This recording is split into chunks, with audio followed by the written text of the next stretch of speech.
Am I the a-hole for checking my husband's dashcam footage on his car without his consent? I, 34F, live with my husband, 37M, and daughter, 7F. My daughter and I recently went on a short trip out of state while my husband stayed as he had work and was supposed to look after our dog.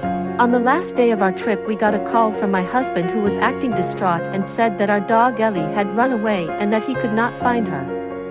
He claimed she just bolted away from him in the park, into some bushes, and he could not find her. Our dog is quite small, a mini poodle mix and almost 13 years old. She is still active, but it is really unlike her to run away from us, and I was suspicious but chose to believe my husband and me and my daughter were in grief but did not want to blame him. When we came back home, he seemed surprisingly okay, unlike us.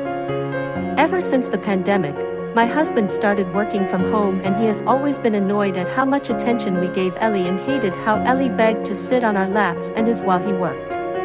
A few days later we got a call from an animal rescue in a neighboring state quite far from us that she had been found. I picked the phone and it was on our landline, which we almost never use these days, but was the contact on the microchip. I told my husband and he just said, "That is great, I am so happy," but it felt kind of blunt and insincere. I said it is strange that she got so far and he responded that someone must have stolen her and then abandoned her. This made little sense to me as to why that would happen. When he was out drinking with his buddies, I copied the videos from his dashcam for the days I was away and saw that he had indeed taken Ellie far out of state, and clearly dropped her in front of his car, thrown a frisbee-like object into a field, yelled fetch and drove off without her.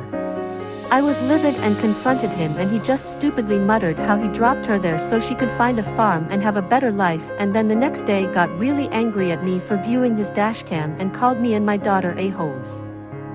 Am I the a-hole?